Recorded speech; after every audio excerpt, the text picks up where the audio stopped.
My name is Aaron McManus, and you are listening to the Battle Ready podcast. I'm here with my dad. I'm Erwin McManus, and I love doing Battle Ready with you, buddy. Okay, so I love doing this podcast with you too, and I just want to say hello to every single person that's listening and watching. We are so grateful. We're grateful that you tune in each week. Thank you so much. We're going to do a little different today. I'm going to do a little mini podcast with me. Yes, we're going to do a little mini podcast. And then maybe, just maybe, if one of our friends drops in, I might actually do one of the Lucha Libre taps, and I'm going to tap him in and tap myself out so you can interview him. Okay, but so this is a part of our starting from scratch kind of sub brand that we have. Our good friend Joshua Rhodes just walked in. He has an amazing brand. We're going to talk to him about that in a minute. Right now, we're going to get to yours. So you have a new thing. Does not have an internet presence yet. No. You were wearing a piece from your first collection. I'm actually wearing a couple of pieces. Both my sweats are mine. Oh, your sweats are yours, and this vintage repurposed crew is yours. Yes, which is super cool because it has this amazing underarm. I don't even know what you call paneling. And this vintage parachute. This amazing little graphic on the back. This dandelion thing with the UNC blue colors, and which happens to be where I went to college. Which it does, and it happens to be where Michael Jordan, the great, went to university as well. Mm-hmm. We're going to talk to you. I want to interview you about why are you starting this. Well, I'm a little nervous now that I had Josh here because, now we have a real artist in the room. Stop, go. Let's do this. You have a limited time, so we got to... I only have a few minutes, but we'll talk about it just more in the weeks to come. Yes. And I'll have something public coming up. Probably 10 years ago, I had a fashion company. We had several brands. Yep. You worked with me back then. Yep. Due to a series of you made events. me the janitor. Yeah. Just so you know. You didn't do a very good job. It wasn't as clean as all of your stuff was vintage repurposed material. Do you understand what I smelled like? I had to sell my car after we stopped doing the company because it smelled so bad from all the vintage stuff that you would buy. So there's several things. One is a very personal thing. I never like to leave things unfinished. And we ended the company in a way that I did not like. So a lot of different things happened that were out of our control. The company was doing really, really well. It was flourishing. It was economically probably the best time in our life. But it was also... That means he was making good money. Good money. I was a recipient of this generosity, and life was good back then. But then I had a partner who made some really horrible decisions. Yes. I lost millions of dollars. Yes. And found myself $1 million in debt for about 5 years trying to pull the company out of the mistakes it made. Yeah. And after I left. And so I've had a warehouse full of repurposed material for 10 years that Kim, your mom, my wife, have wanted me to get rid of or sell. So many times. And I just refused because I said, one day I'm going to do something with this repurposed material. One day I'm going to take this World War II canvas, I'm going to reinterpret it in a new way. And quarantine came, COVID came, lockdown came, no church on Sunday came. We're having to do production in a whole different way. And I felt like people were losing their futures and losing their careers and losing their dreams. Every single one of our friends in all of the city were working from home at this point, or what were they calling it? They were laid off or furloughed. Furloughed, yeah. So I felt it was so important for me to create out of the crisis. And so in the middle of it, I finished my next book. I don't know if I can give the title. Maybe I should wait. You're not allowed to give the title, okay. But I do own everything now, so we're good. So I finished a book with Penguin Random House. Which is a different subdivision. Convergent. Yeah. Who also did Michelle Obama's book. I'm not sure. And, I'm pretty sure. Okay. And then I swear I saw it in the office. I finished a graphic novel that we'll begin the artwork on in the weeks to come. Yes, with that one of the head writers, with Jim Kruger, from Marvel and Superman and Spider-Man. Yeah, one of the best in the industry. Yeah. And then I decided to start a fashion company again. And so first I just started, working on a line and started working on a few pieces like a parka and a trench coat from repurposed material. And that just kind of grew into, okay, I want to add this and I want to add this. And then I thought about the material that I'm redeeming from, 80 years ago. And I thought it'd be really fun to build as a core theme, nothing wasted. And so I started looking for vintage and repurposed or unpurposed materials that we could repurpose.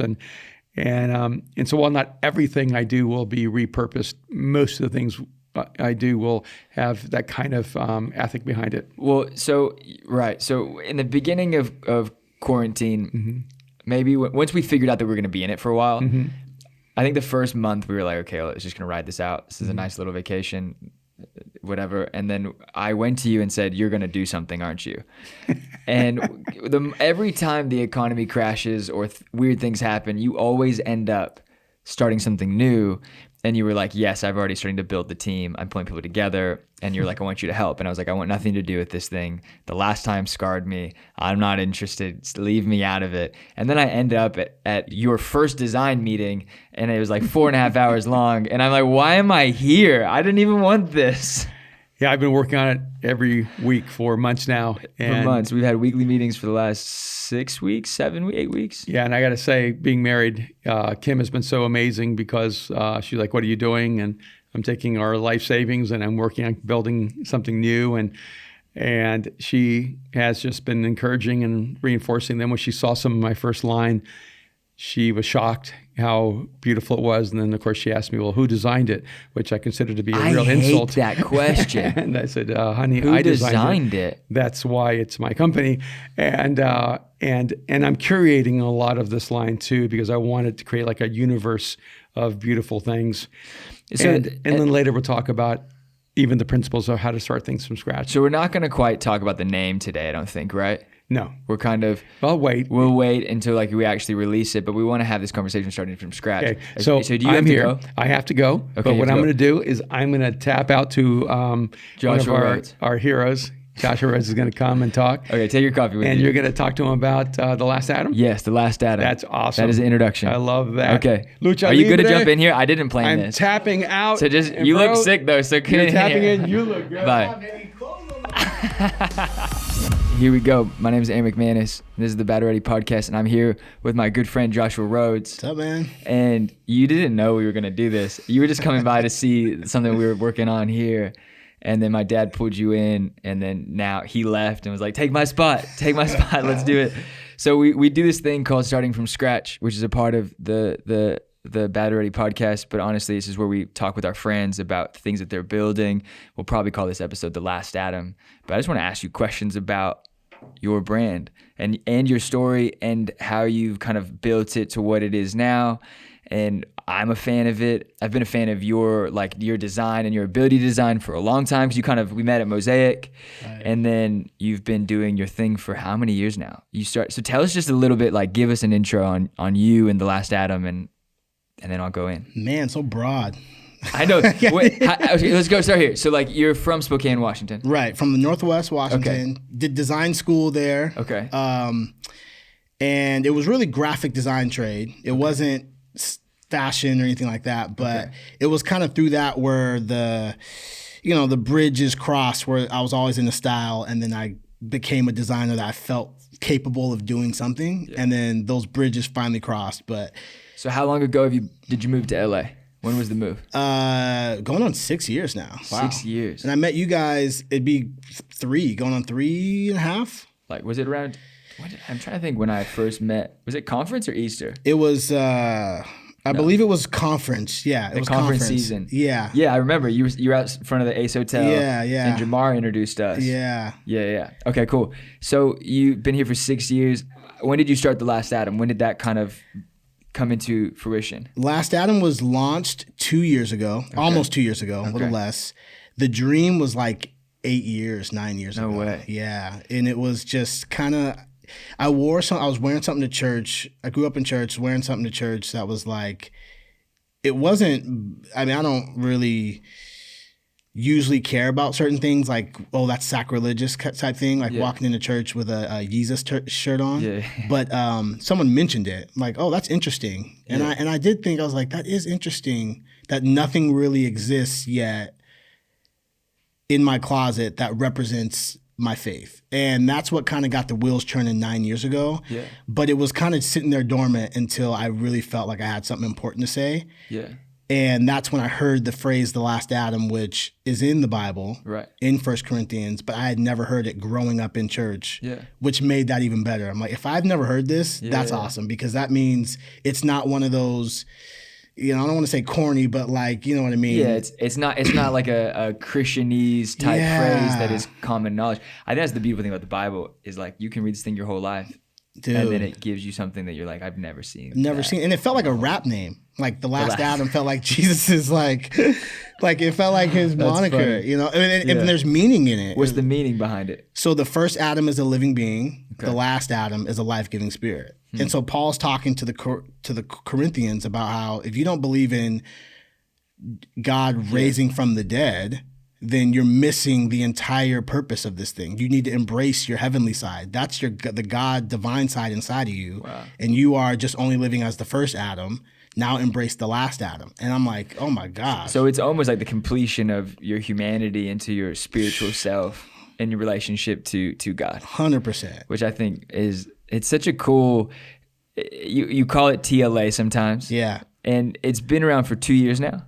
It'll be 2 years in March. 2 years in March. So it's really new. And I like kind of the beginning of this conversation, at least that we've had, like we've been like distant friends for a while. Like our church is quite big. Yeah. We're on the same team, but it was like, hey, good to see you. Right, hey, here you go. And then I watched kind of, you were wearing stuff and I was like, can we get it ever? And then it was like such a long process. Like it took you a little bit to ramp up, right? Right. Which I didn't understand until I started starting something. And then I was like, I called you and it's like, can we sit down? And I'm so stressed out.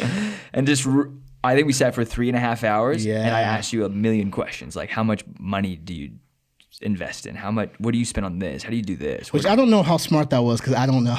I'm new in all this. I think you gave me like ballpark stuff, and it was really helpful because I got on the phone with our guys and was like, "This is what I just learned," and we downloaded everything again. But it's worth noting our convo wasn't 3 hours just about that. We were talking. No, we talked about everything. We talked about everything. But I think helpful. that's good you said. But the thing I realize is the pressure of starting something can get on you. Like, oh, I need to start this. I need to start this. Yeah. It's a good thing because that means I have people who are like, yo, this is sick when you're launching it. Yeah. But it's not like the world was waiting for the last Adam. You know, I had to almost like humble myself and be like, no, I still need to develop this. I still need to make sure this is right. Yeah. We went through a logo change in the middle of like, I'm wearing stuff and you guys are like, oh, this is sick when we getting it. But the logo wasn't right. And so I wasn't going to let, it was awesome to have friends waiting for it and stuff, but I wasn't going to let that rust this process of, dropping. So how long would you say when you first wore the first tee to then when you released the first tee? It was 4th of July, 2017. Okay. Maybe 18. Okay. It just gets so mixed. But yeah. Do you remember when we went and shot the video? It was 2018, I feel like. 2018? Yeah. So 2018 is when I joined Creative. So it was a year, 1 full year before us launching. So because I remember being like, I really like that, it's sick. And then being like, that ain't never coming out. When is this ever gonna come out? And every time I'd be like, you're like, yo, I'll get you one. He never gonna come out. Like, there's not even 2 of these in the world. And then I started seeing other people wear it, and I was mad, but that's fine. We'll talk about that later. But it was interesting to watch because I'm kind of in a situation now where I'm trying to start something and we're building, and then we get so distracted, or we're working on legal, or we're trying to get the business stuff right. And then you get stopped by all of these things. You were building a lot of this on your own. You had a partner for a little bit, but you were in LA on your own, and they were far. Yep. How did you do it? How did you do it on your own? And I don't mean like in a bad way, but I mean like being in different states. How did you build this side on your own with such distance? Were the things that you would have done differently? What were some things that you learned from? I mean, obviously, if you're by yourself and doing something where I've never done before, like manufacturing clothes, it was all learning process, and I wouldn't want to do that. If anyone has a chance not to, I would say, you got people, even just something simple as running downtown and picking up samples of t-shirts. And that's what I mean by you doing that on your own. Like it's an intimidating thing. Dude. When you're like, can you please make this right the first time? Right. And I have a job, I have a full-time job because that's why I'm here in LA. I'm working full-time as a graphic designer. So then I'm getting off of work, and on Saturday, because I'm working Monday through Friday, I'm off at 7:30 p.m. And then so Saturday's my only day to run downtown and pick this up or drop this off. And some places aren't open on Saturday. It's crazy. So it was a lot. So you essentially were building it one day a week. like physically building it one day a week. Physically doing that, but a lot of the hard stuff was the stuff I love to do. That's what the hard stuff is for every designer. I think like a brand is the actual creating. Like that's hard to develop concepts, but I love it. I'm a designer, so I was sitting at work on some work hours just designing, and then when work was over, I'd do a couple hours. I was single at the time, so it was easy. You're not single anymore. It's not anymore. So you're engaged. I got grace. Engaged, but it's like I think I met my fiance before I launched The Last Adam. Okay. But one of the reasons I fell in love with her because she's someone who wants to see your dreams come true. Like that's what you want when you find someone you love is I want your dreams come true. You want my dreams come true. So it's not, there's no tension with me always working on the last. That's so good. We're getting the dating episode out of this one too. Oh boy. I get so many emails of being like, can you guys talk about dating? And I'm like, I can't. I can't say anything good about it. So it's good that we're having you. Yeah. But it's so important though, man. It's crazy. Yeah. Like, the fact that I'll literally, can you come over today? No, I'm, downtown all day, and then I'm got to wake up early because I got to drop off, the sweatshirts. It's constant, but yeah. That's awesome. So 2 years later, what have you seen? Like, what are some things that you've seen that you're looking for? Or, let me rephrase this question. 2 years later, you're in it. You've learned some things. You've helped some people. You've helped me learn some things. Where do you feel like The Last Adam's gonna go? Like, I don't know. I don't like I don't like thinking in like projecting success or projecting where it's gonna be because I feel like every day if I just keep creating and trying to make something that's not clutter, make something that is purposeful. If I look back, so this quote Kobe says, I just think about that. He's like, so many players today are focused on their legacy. He's like, every day I just wanted to make sure I was better than I was yesterday. Worked on those weaknesses I had. And then I look back 20 years later and there's my legacy. And that's how I feel with The Last Adam. I don't really, like people are like, do you want to get in stores? Do you want to, and I'm like, all that would be great. Yeah.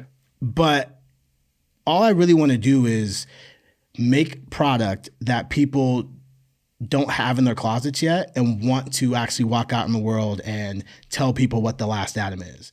I remember we had a conversation kind of early on. You grew it really organically. Super organic. And still is, yeah. You weren't paying people to wear your clothes. No. You weren't like sending stuff out as influencers. The only people, I feel like you gave away stuff to your friends. My friends got like literally my influencers, but that's what's so important. My influencers are just my homies. Like it's like, why would I want random influencers? And my thing is, if I have 80 friends with 1,000 followers, but they're real friends, those are brand ambassadors who come back. Yeah. Instead of one person with 1,000 followers who will post it one time, or one person with 80,000 followers that posted one time. Who posted one time. I remember asking you, being like, why haven't you started to send stuff out? Yeah. Well, the main reason is because I don't have any money. Right. Well, I'm not gonna act like I'm like above that. Like, I don't have. It costs money to create. Like the hat costs money, and I want to sell them so I can create something else. But one thing that you said stuck with me was that I don't want to give stuff. I don't want to force my brand on anyone. That's a big part. And I had asked, I'd be like, how come like you haven't sent like, not that you needed to give me anything, but like I think I had asking like do you want me to help? And you're like, no, only if it's organic. Right. But and you were super open about it, and I was like, okay. And then I bought some stuff. And you were like, why'd you buy these things? Like, I think we had a conversation, and it was like a cool conversation to go. Like that really stuck with me. Going like, don't force your brand onto other people. Let people come to it. Right. Well, I think that's part of. Obviously, every creative naturally is a little bit skeptical. Like, if you don't doubt, I was talking to it Internally, you doubt. Yeah. Because I was talking to a class, a design class, and the one girl asked me, I doubt my designs all the time. And I said, that can be good if it's used well. If you don't doubt yourself, there's nothing to push through to make something great. Okay. Right? If you just think it's good all of a sudden, then you're not going to keep going. No. And all of the best designers, like Elon Musk was like, I was for sure that our first launch for SpaceX wasn't going to go to space, let alone come back. And he's like, but we were going to do it anyway. Terrifying. So terrifying. No, but it is. And I think whatever level of creative work that you do or in business or, families, anything that you're doing, I feel like there is this level of internal criticism, internal skepticism going, is this cool? And even singing on people is like, okay, it's cool, but do you like it? Will you wash it and wear it again? Like, when will this die inside of your closet? You know what I mean? When is it gonna be at a thrift store and I gotta go buy it back? And yo, I kid you not, we had our first drop and I saw somebody sell it on like on their IG, like, oh, they flipped it. Yeah, they did a story of like stuff like selling this like Levi's for 30. People do that, and then it was like selling this Last Adam hoodie. I'm like, we dropped that like 3 weeks ago. Dang, that's not that cool. Like, I'm not happy. No, you were like, dang, you really didn't like it. Like, oh man. But again, that doubt it's natural.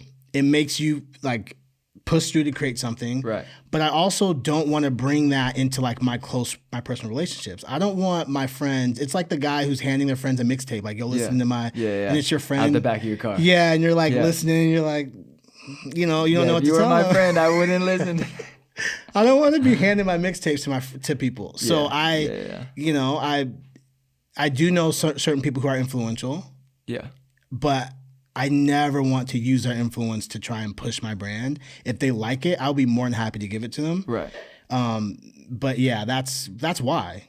It's always more interesting too when people who of influence buy it versus get it for free. Right. Like you were telling me a story of a guy that you're like, yeah, the cool thing was he ordered it. Like I didn't send it to him. Yeah. And I think that's I need to be a better friend and buy more of my friend's stuff. But I remember like we had that conversation. I was like, yo, when I saw this hat, I hit you immediately being like, I'm pissed that I didn't get it. It was sold out. And you're like, yeah. I'll make you another one. I was like, no. I'm gonna wait. I'm gonna get the next one. And I finally got the blue Paradise hat. Oh yeah. And then one of my friends like loved it and then stole it from me. And I was like, that's such a good sign. They saw it and they were like, I've never seen you wear this. And I was like, I wear it all the time. And they were like, no, it's mine now. And I was like, okay, I'm gonna steal something else. But I think you have such a brand, and I've watched it evolve where I've become a fan, and you have this like following in LA now. These kids that are wearing it, and you see it, and now it's kind of going across the country. Do you ever think like, okay, like, do you think in capsules? Do you think in collections? Do you think I'm just going to drop certain pieces and just whatever comes to my heart and mind? Or do you have this like thing? I know you said you don't want to project the future, but are there creative milestones that you would like to achieve? What would some of those be? I definitely don't think in collections.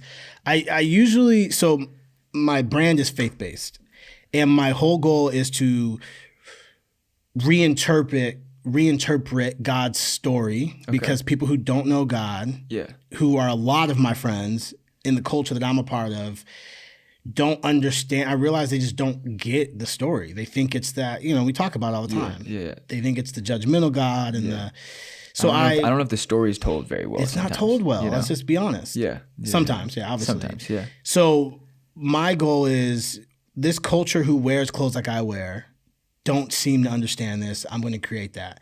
That's the only thing I think about when I'm creating. I don't really think about drops. I think about what I want to say. Yeah. And if that means 5 pieces, cool. If that means one hoodie that I'm about to drop, it's one hoodie. And I don't really, because I'm also not a fashion guy. Yeah. I don't really care about, I like style, but I don't, I'm not really into drops and seasons. Yeah, you're not watching the whole thing. No. Yeah. So my goals are just, like I said, every day I want to just keep creating.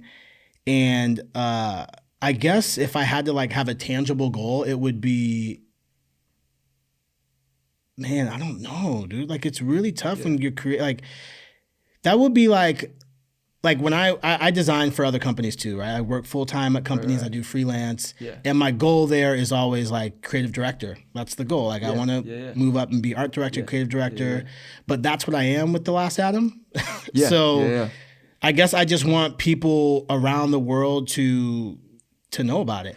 I got a DM. I get DMs all the time about how important The Last Adam is to them. That's my goal. It's so cool. I don't really care. Like if someone tells me your design, we didn't put on a shirt. Sometimes our designs, the medians change. Like because I'm a graphic designer, I don't think in clothes. I think in just designs. And then if it fits on a print, then cool. If it fits on a hat, cool. You told me, you were like, like the quality will increase as like I get more money. I get more money. Make more like, money yeah. and can make the buy the things. But he's like, it's not about the clothes. He's like, it's about what it says. Right. Because a cotton hoodie to me is a cotton hoodie. And we have, we do go a step above than like the cheap. Your stuff is nice. Your stuff is nice. It fits good.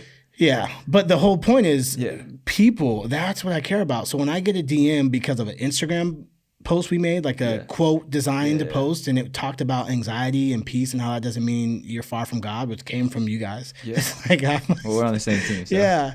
Then, and someone DMs and goes, this changed my perspective. Yeah.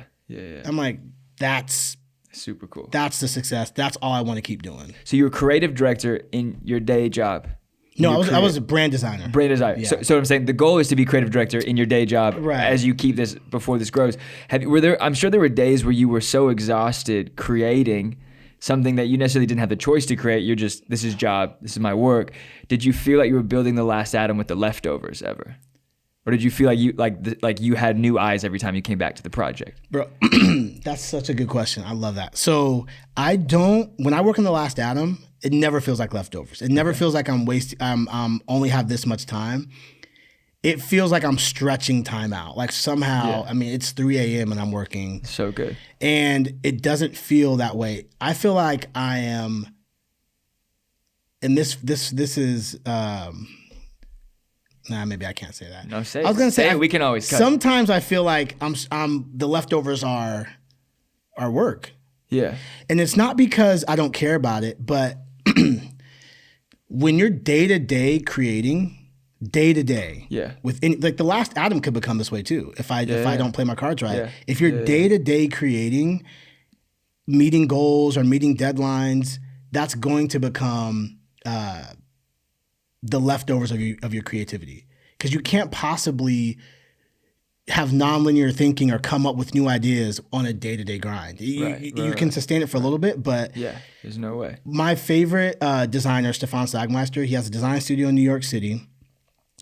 I mean, we're talking album covers for all the best, ever, and book covers, everything.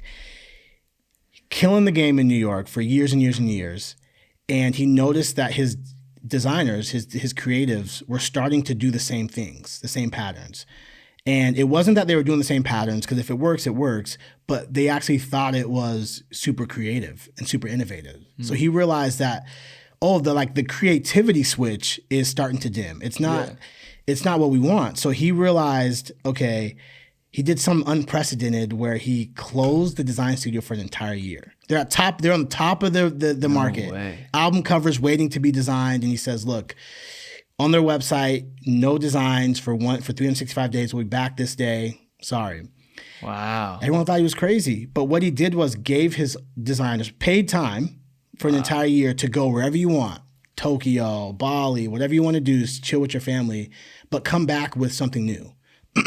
Wow. Come back with new designs, a new skill, and then come back rejuvenated. And albums that were about to drop, I believe it was Lou Reed who was going to drop an album. Okay. He waited until they came back. No because way. He's like, this is going to be amazing. You guys are going to come back fresh. He does it now every 7 years. Stefan Sagmeister closes his studio. That's actually biblical though, right? Like the year of Jubilee, the year of the year of harvest. Where you're supposed to give this Old Testament thing. What is it? We got to actually look it up. But it is the year of Jubilee, I believe, where every 7th year God called his people to open the farms up and the storehouses for the people that wanderers to have and eat freely. So they weren't to make anything on that year. Wow. To take what they needed to eat and then let everyone else eat from the land, and that the land would rejuvenate itself and produce more things. And Matt, so I don't even know if he thought about that, but if that's how we treat our creativity. Yeah. Right? Think about it. Like, we need time to feed the creativity. Yeah. And it's not like, I think the misconception around like burnout and stuff is like, you just want to stop and no motivation, just rest. Yeah. But some people's rest is in creating. For sure. So for his designers, for a year, they were still creating. It just wasn't a day-to-day grind. I almost wonder if 2020 is that for the world. Oh, you know what I mean? Like we're seeing it as this curse, and I imagine that, or not a curse, but this crisis that we're trying to avoid. But I wonder if that maybe this is God going, no, you've it's been so many more than 7 years. It's been far too long since you've taken time to rest, Right, and let things settle. In our society, you look at it, and I look at people now. I see some people are thriving, some people are really struggling. I've had moments of both where I'm mentally not well, and then mentally I'm like, this is the best thing that's ever happened to us. right. But you hear those types of things, and you go, there is something about creative depletion. And even in like the church world or in the business world, like how are you supposed to perform 365 days a year, Bro, at the highest level, and then expect to be great, right. and rested and kind? Like, you're going to lose your mind at some point. There will be a Right. breaking, and you have to switch things up. Or even more importantly, or not more importantly, but just as important is how do you forget all that, but what about just making something new? Yeah. In the 365-day grind, Yeah. how can you think differently and still get to work? That's something that I feel like you really have helped me in the last, like, since we've met up a couple months ago talking about this, was like a challenging viewpoint on like, hey, you're doing bad already, you're doing Mosaic. When you do clothing, are you thinking about what it says, or is it just saying whatever the brand is? And I'm like, I didn't do it. I didn't listen. Battery merch was very simple. And then you look at Mosaic Studio merch that we just dropped for conference, it's very simple. But it's also like who I am. Right. And so I'm also, but now I'm like, okay, it's in the gestation process where I'm like, okay, it's incubating. How do I say more in the way that I would say it, but also challenge, like receiving the challenge of like, Right. how do you go deeper Yeah. and make a movement? That is what I was frustrated with design. Yeah. And to be honest, a lot of merch that comes out in our faith industries. Yeah. And we can cut this out too. No, I think it's good. I think this is good. And also, if I say anything about our conversation you don't like, we can always. We just say it and then we can cut it. Okay. Yeah. Just make sure we leave the stuff about my fiance in there, because that's brownie points. That's for sure. We'll send you a clip. We'll send you a little clip for. Yeah. But one of the things I was frustrated with is that there wasn't anything that spoke to who God is. It's all about the entities that are talking about God. Right. So even Mosaic, I have Mosaic merch, obviously. Yeah. And I've helped create some. But one of my frustrations with creation coming out of the church is we're saying God, or we're saying who we are, but we're not talking to someone who doesn't care about either of those things. Yeah, it's interesting. So when I get and we've done this at Mosaic, when I was serving on the creative team, we do those quote graphics went heavy when we were like in that 2018 year. We were, Pastor Erwin and you guys would just spit these crazy bars, and then we would frantically like, yo, how are we going to make this look sick on Instagram? Yeah. And what I was noticing was the people who would respond, who like, because I have a lot of my world exists outside of the church, like just working at talent agencies, graphic design, here in LA. Yeah. I would get responses on my Instagram like, yo, can I repost this? And it's from Mosaic and it's Pastor Erwin. And I'm like, of course. And it's just, I think that's maybe the coolest. I didn't mean to cut you off. I was just saying that example of what it actually means to follow Jesus when we did those quote graphics, or what people are actually saying, was more important to me than, it was more powerful than wearing a shirt that said a church name. Does that make sense? Yeah. No, I agree. I agree and I disagree. But I agree with this, and that like, you're right. But then I'm also like, but then we have you. So like, I'm like perfectly cool. I'm perfectly cool being Mosaic Studios or Mosaic, and then I don't want to, like, more than ever, like you said, you're like, go deeper, and I'm like, no, I need to, and we will, but also that's what you do. Right. There's do you know what lane, I mean? Yeah. And you look at it, and you look at it, and I look at like our eras of design in our church at Mosaic, and we talked about this. Maybe I've tried to get this across, but like there was a time where it was just me and Tess. Right. And it was we were demoing everything. Like everything was getting simplified and we're stripping everything away. And then I remember Nicole came around. She wasn't really a designer, and she's become more of a designer because she's worked with people like you, people like Tess. And then you came around, and the vibe changed completely. Like you had a heavy influence on Way of the Warrior book and the way that was designed, even though we didn't go with your design, because it was too far in the future for the publisher. Well, he's not with them anymore, so I can say that they didn't get it. Right. So we had to like water it down. But I still think the cover is sick. Right. Yeah. And it was inspoed kind of off of what you created in his off. Like you were just there one Sunday night and you were like, let me take an hour at this, and you did something and it was amazing. But I think Mosaic has this cool thing of like, it has an archive of different designers who, whether you were the head lead designer and I don't know even if you weren't on the team, but you were here at this campus, but our influence was definitely you. And you can see it in like certain conferences and in certain, like I know if it's a J Rhodes design, I'm like, he was in the room. Maybe he didn't touch anything, but he was like, that shouldn't be there. Or you should add this. And you had like an ability to like influence the whole. And so I see your brand and I look at it and I'm like, I would do some things different, but also I would just buy your clothes. You know what I mean? Yeah. And even more than that, I'm like even when my dad started creating his own stuff that we just talked about in the last thing, when we talked about it for the last 5 years, I'm like, can you name a brand you'd want more than Jerry's brand? Like more than Fear God. Like at the time, it was just the stuff we were wearing. Right. Right? Like just classic good pieces and I was like, if you can come up with something that's different, that's when you should say it. Right. You know what I mean? No, but if you just want to be another thing, then you don't. And that's what I feel like. I've gotten your inspiration. Like I've gotten the challenge. I need to do this, but I haven't quite figured out what the original thing for us would be. Right. Does that make sense? Yeah. Yeah. Or I would just be the last Adam at Mosaic. No, that makes sense. But even home team sick. It's simple. Yeah, simple. Yeah. But it is saying something different. For sure. Right? Yeah. Yeah. I like it. I mean, it's. But I wasn't like. No, I don't. Yeah, clowning the. No. But we talk about this. Like you're so respectful. We've had key conversations over the last couple of years. Right. Where you've called me and said, "Hey, can I speak into something, or can I ask you a question?" And I think, which I'm nervous every time. I'm not. I don't understand. This isn't my place to do. You that. said you called me the last time I was like out of town, maybe like earlier in the year, and you were like, "Can I talk to you about something?" I'm like, "Yeah, is everything okay? Can you just say what you're gonna say?" And he was like, "That you were beating around the bush so hard." I was like, "I'm actually nervous now. Like, are you okay? Am I okay?" And you're like, "Yeah, I just had like and I was like, "Just say that next time. Like, can we start there next time?" I never want to overstep. Why is your posture like that? Because I think that's something that a lot of people don't. You're one of the most talented people that we have in our team. Whether you're an influencer as far as that stuff now, or like you're actually designing. How is your posture like that, being as talented as you are? Well, one is I don't really see it that way. Like if you see yourself as super talented all the time, then I don't think you'll ever push through to make something. So I think for me, what's the creative director who changed the way advertising's done?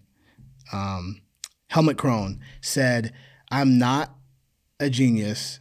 And I have to work many, many long nights because of that fact." So that's kind of the posture. I don't feel like I'm this great designer. I have to work really, really hard to make something that I want to wear. Yeah. But I don't walk into a room feeling like I have like the voice of anything, because there's so many better designers I see. But I think the main thing is just not. I don't want to have to be humbled. I don't want to be in a chair or a seat and walk into a room and say something or make a phone call and have it be like, dude, we have people already who have been telling us that. So I come at a humble space where I'm like, look, if you want my opinion, or if I have permission, I'd love to, say something. I've told you so many times you have permission. Every time we talk, I'm like, you have permission to call and be like, that was not good, or like you should adjust this. But even the thing you were talking to me about, it was one of those moments where I think this is why your voice in clothing, design, messaging, building a brand is so unique, because you have a posture of you don't have to do this if you don't want to. You don't have to tell this story. You don't have to wear this brand if you don't want to. But you'll say something if you do. Right. You know what I mean? Yeah. Like this is a moment where you could step into it and be a part of it. And I think that like accurately, or at least for me, it reflects your brand. It isn't invasive, even though it can be aggressive, and it can have an edge to it. Right. But the way it is very much like an invitation to be a part of something. Wow. You know what I mean? Yeah, that's That's like, Yeah, I don't know. I'm just kind of throwing it out there, but I mean, that's I've the way never thought of it that way, but that is such a good, I mean, that's a really big compliment. But yeah, don't you think that should be, do you think we need that posture more in the church, in our faith, in our world of not pushing and making it inviting to where we say, because that's weird. That's a weird concept. We have this thing that we believe is the source of life, the source of peace. But if you don't want it, okay. Like that's a weird posture. I think it's a fountain versus a fire hose. Yeah. And I think that that Christianity as a whole has become a fire hose that we're spraying people down with, and we're washing you clean by ripping your skin off. My goodness. And then I think of a fountain, and I'm like, no, God's a fountain that you can come and drink from. Yeah. And become replenished from and wash yourself from. But we become oppressive people. And it's an interesting thing about religion. And I don't know if it's our human condition or if it's just the way when we but you can say this about being Brian talking about politics. Like we can become so oppressive about how we believe. It's one of the things why I respect you, because at the end of the day, we walk away and we laugh and we know we'll go at it again the next day. Yeah. Mm-hmm. But it becomes a thinking workout exercise versus I'm trying to convert him to something.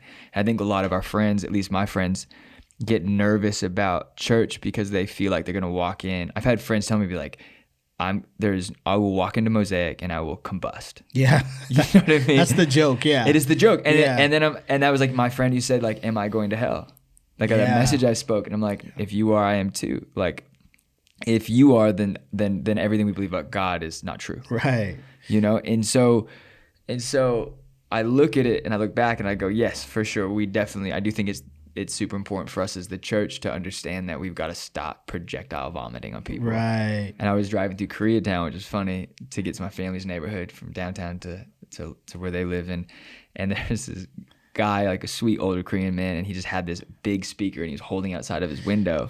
You've seen these people. Yeah. And it was and the funny thing was, it wasn't a Korean voice on the speaker. It was a very white man being if you do not accept God into your life, you will burn in hell. Man. And I was like, man, I wish you could I wish sometimes we have speakers, we should just listen on headphones and stop oppressing everybody to our beliefs. And there's that, which I think is what you're seeing with the last set when you feel that, because even when you just talked about you and Brian, that's how I grew up. I grew up in a city that was 99% white and 0.2% black. Jeez.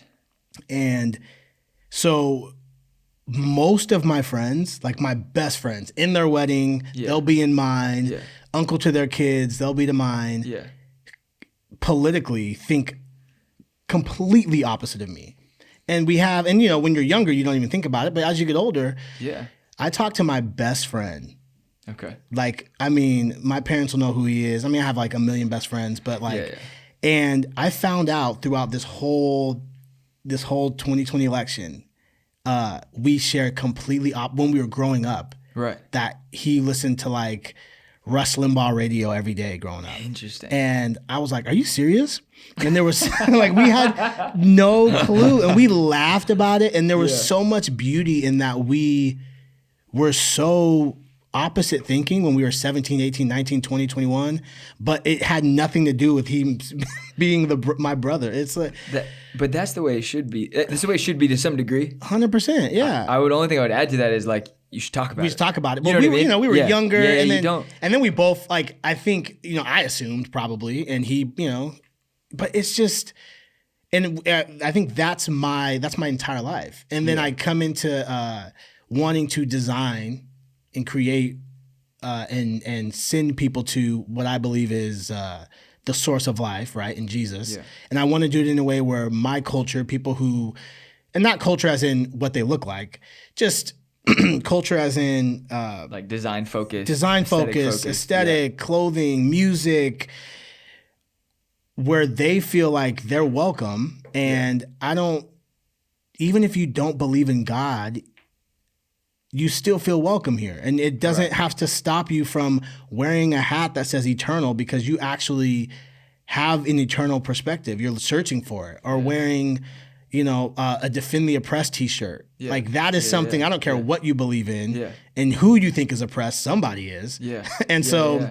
it's those designs where I feel like Heart and Soul comes directly from the Bible. Yeah. Right? Yeah. New mercy. New mercy, his mercies are new every morning. Yeah. But these are things when I design and put on our Instagram and our website what they mean, everybody relates to it. And I want them to know that the reason you relate to it is because the God that created you has written that on your soul. Yeah, and you so just good. don't know it yet. But I don't want you to feel like you can't even get close because I'm just saying Jesus, John 3:16 on a t-shirt, whatever. Yeah, I think you're kind of adding the middle space. That I think Right. Christians, so many Christians, or even just religious people in general, go like, take you from you don't understand to the t-shirt to then the fish with 3:16 in it.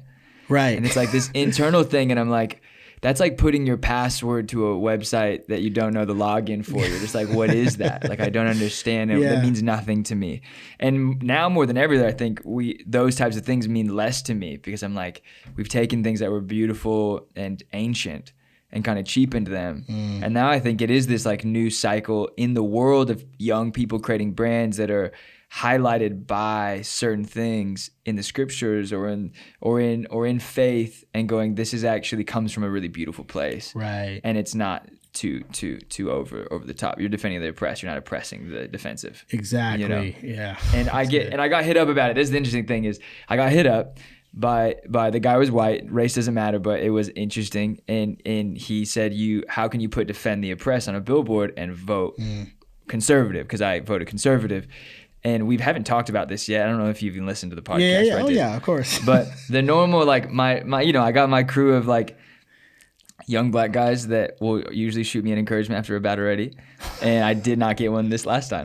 And I was fine. And I think it's fun to talk about because we'll have the conversation at some point. But I like wanted, I said it this today in the earlier pod, is that like I wasn't saying I'm pro-Trump. And I wasn't saying I'm like anti-black people. I was just saying there's some things I feel need to be more highlighted, and some things need to be protected. And then I'm torn because I didn't feel the other candidate was the right candidate. I mean, look, there are black conservatives. Yes. Like, there's 90% of black people voted for Biden, of course. Right. But there's a growing percentage. Yeah, or no, 87%. So it's 13% of black Right. men, and then I think it was 7% of black women Voted for right. Went right. right. Yeah. So right there, any argument that says, "Oh, you are voting for Trump, you're voting for the right," Right. because you are racist, or because it's null and void. You can't, like, that's a really small-minded argument. And I have really good friends who are black who voted conservative. Yeah, and I would say they voted conservative. They didn't necessarily vote for Trump. They didn't vote for Trump. Right, Now, like, yeah, I mean, 100%. it was just just like most people who voted for the left did not vote for They Biden. voted for Kamala Harris. Yeah. Which no, but Yeah. like that's the real Yes. thing, and that's the issue.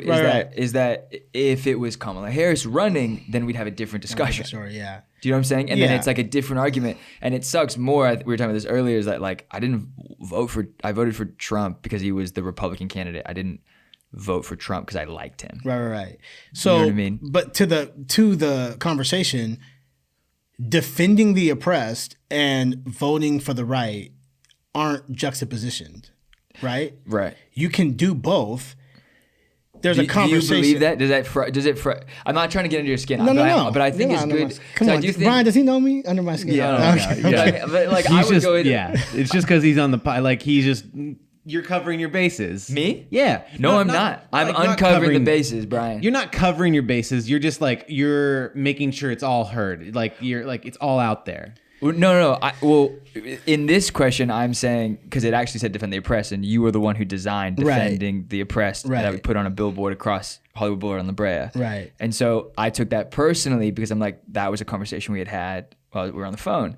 And then when he said it, I was like, oh, this is a great tie because now we have you here.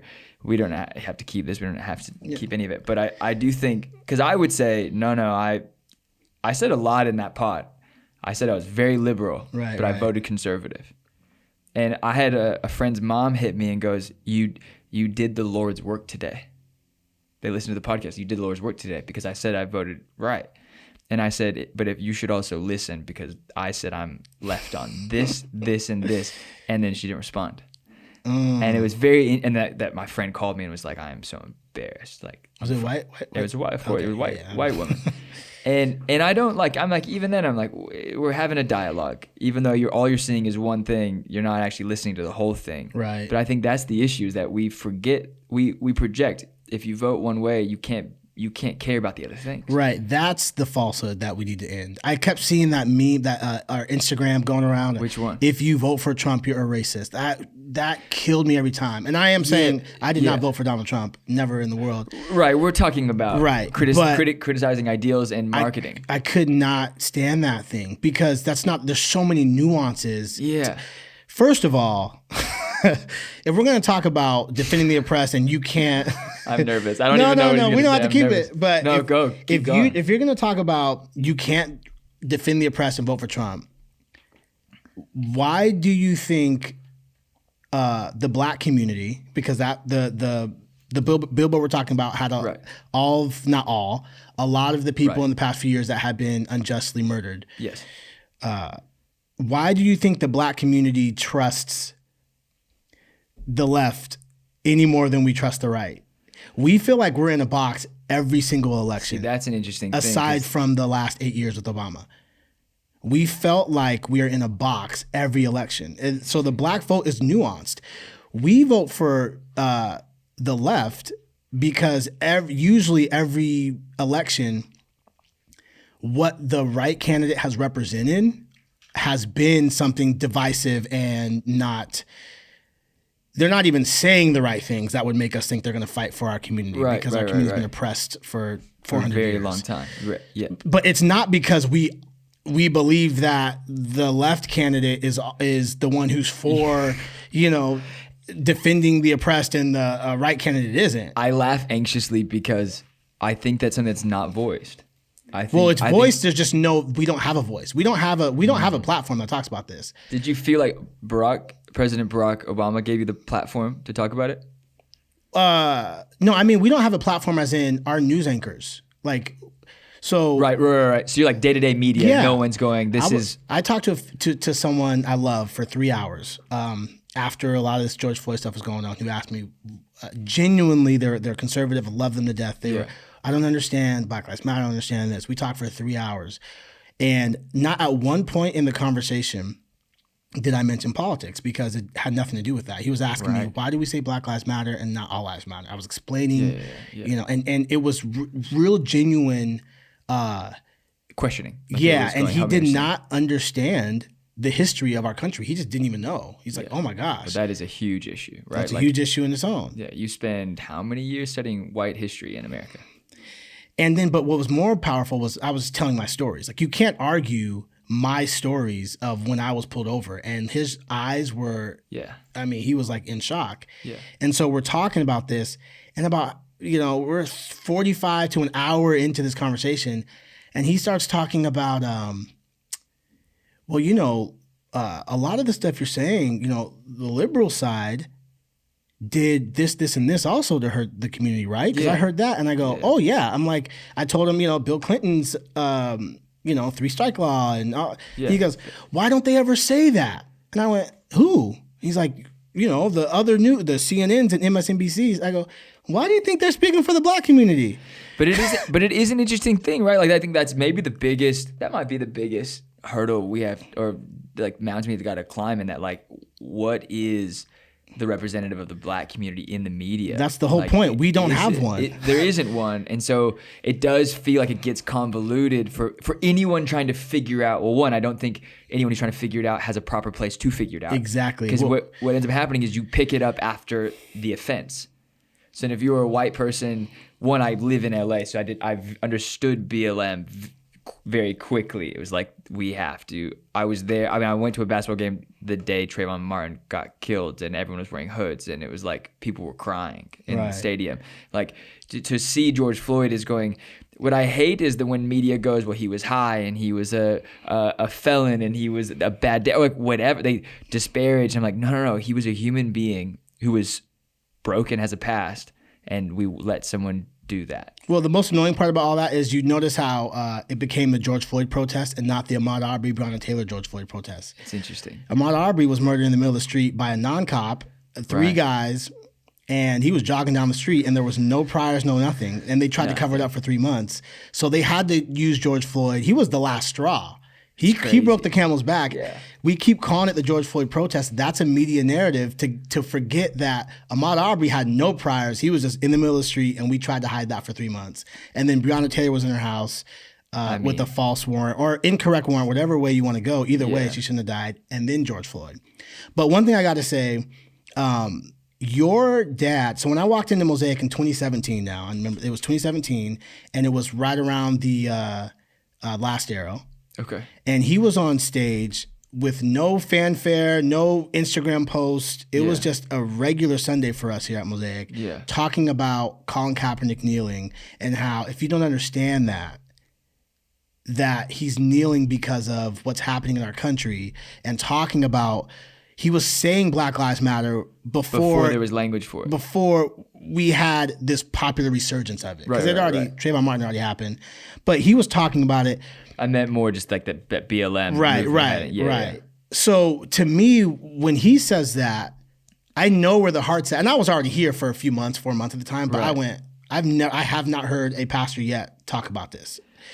And so when now we move forward and we do a Defend the Oppressed billboard, and you say who you're voting for, there has to be more nuance in our thinking to think you guys aren't fighting for everything. I've already seen it. You can't tell me any differently. Yeah.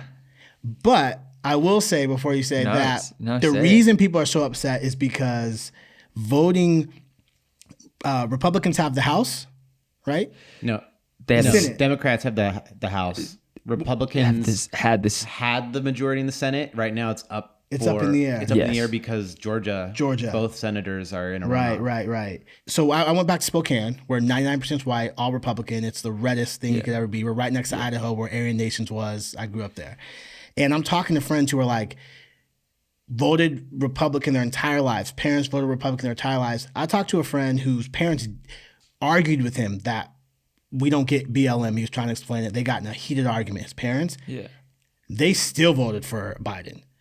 Because they were like, we get it for these 4 years. We'll just get some. And that's where I think the anger is at, where people aren't thinking nuance and like they may come at you guys or whoever votes for it. I think it's because they're like, can we just, the divisiveness for this, and like, I think a lot of Republicans even see Biden as a stopgap. So they flipped and were like, look, 4 years. The guy's going to get us out of this. And we get to reset and find new candidates. Exactly. Because the House and the Senate is where it's like, okay, these things are still up for grabs, but let's just get this. And I think that's where I was like, I cannot vote for him. And it has nothing to do with liberal or conservative, because I know Black friends of mine who have voted conservative. But it was more like, let's just, and I think that might be where the... Yeah. No, I think it's good. I think it's also a good thing, maybe a good place to end too, because I think like I love talking about politics. Yeah, but because it's something that I'm starting to get more into as like I get older, and I think I don't think anyone thinks dynamically, obviously, like you do, and I think as it grows, it needs to be something the church needs to leave off the platform. But I think as people who go to church need to talk about intelligently. Right. And be like, hey, I can disagree with you, but also like help me understand why these things are so important for you. And like, and that's the issue is we were talking about this on the last podcast with my dad when he was here before, was that I don't feel like our generation's properly represented at all. Yeah. Like, I just don't think there's someone like Obama was incredible, but then it was like, our country, like it lost itself again.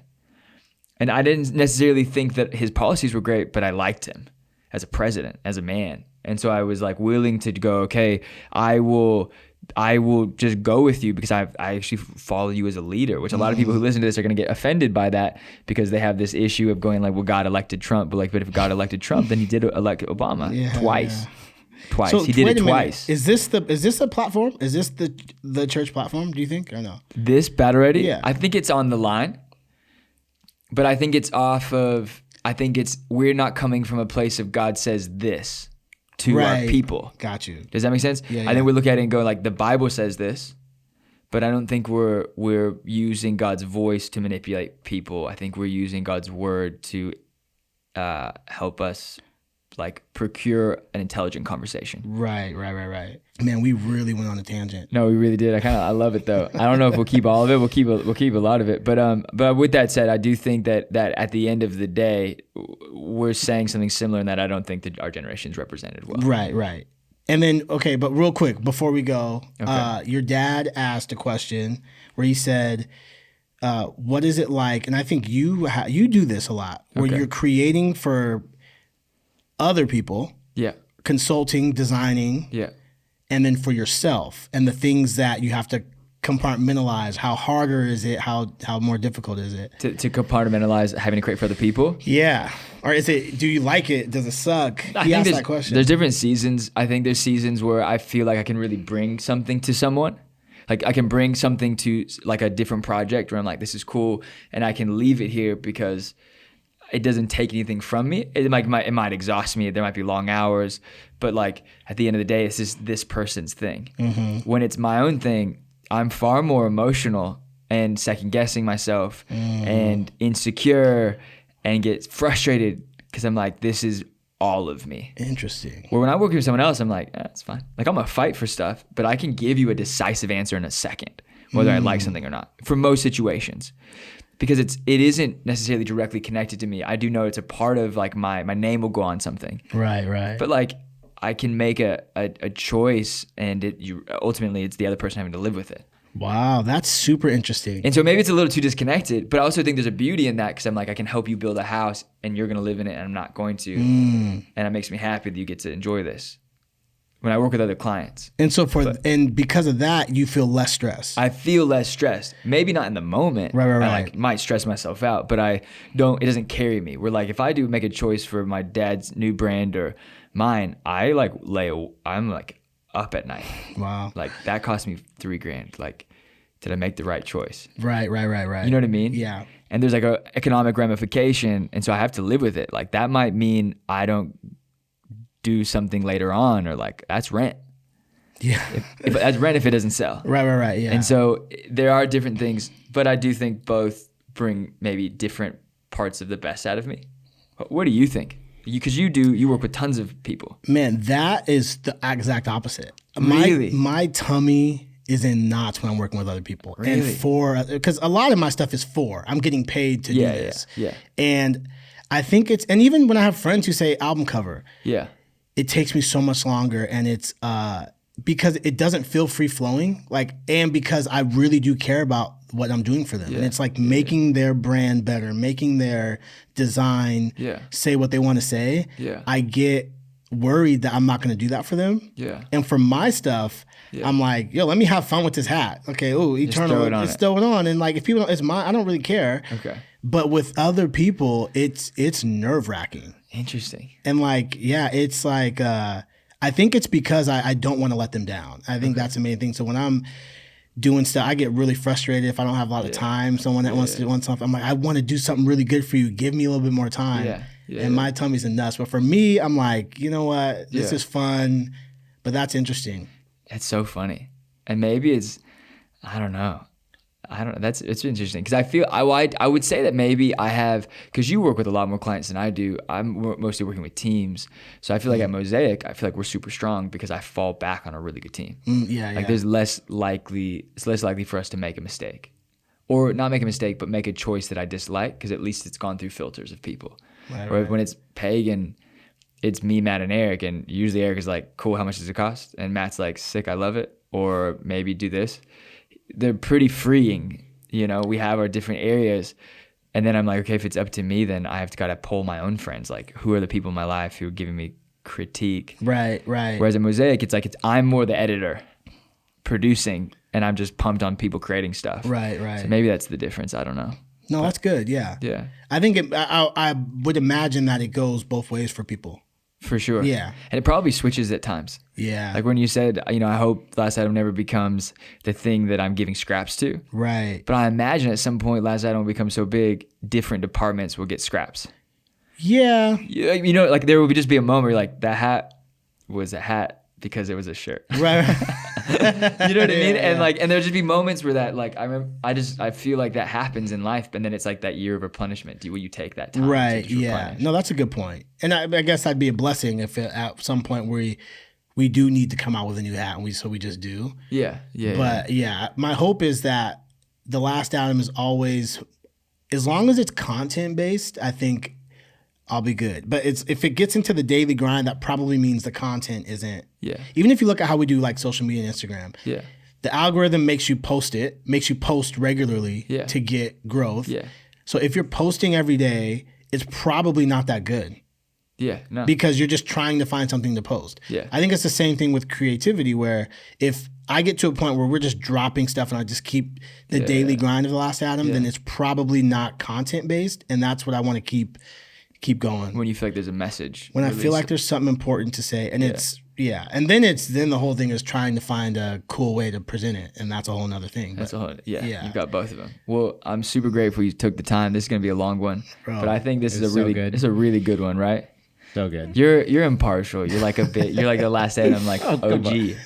I wore a shirt today and I didn't even know he was coming I in. know. I almost wore that same shirt. Yeah, Yeah. that's my favorite. man, my homie there, OG for real. Yeah, you're the day one with that one. But thank you so much for coming and being on this. Thank you, I appreciate it. Really it. means a lot. And if you haven't, we're gonna flash it on YouTube multiple times. Oh, yeah. The link, it's.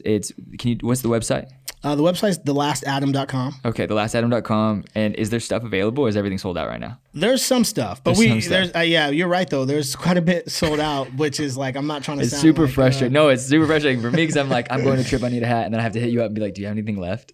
But we are dropping a couple things really soon. Really soon, okay. Yeah, and Cool. we're always. I tell people we're always dropping. It's not like you got to wait to find out when something's coming Yeah. out. It's just gonna keep. So the coming. best way is follow it on Instagram. Follow on The Instagram, The the Last Last Adam _official. _official. Yeah. And that's how I see it. I put a notification on when you post that you're dropping bro, something. appreciate It it. pings me, and then I got to figure out if I'm going to buy it. So check Thank it you, out. man. You need to check it out. Appreciate it. And maybe this week, what we'll do is I'll buy some stuff from Battle Ready, and then that post that we do, if you comment, tag 3 friends or whatever it is, then we can give some stuff away. So Sick. if Oh, there's yeah. anything to buy, Yeah. I'll figure it out. Okay. I got some stuff coming. Sounds good. All right. Have a good day. You can rate and review this podcast on iTunes. You can check it on Spotify and YouTube as well. You can watch it. He's wearing some Last Adam original stuff, and you can check it out. I like watching. I don't really like watching it. I don't like Some hearing my people voice. really like watching it. Yeah, I like it. I like when people post and they're like watching it in their kitchen and they're watching it wherever. So wherever you guys are watching it, we're super grateful. We will see you. This will probably come out Friday. We will see you next Tuesday, and I'm excited.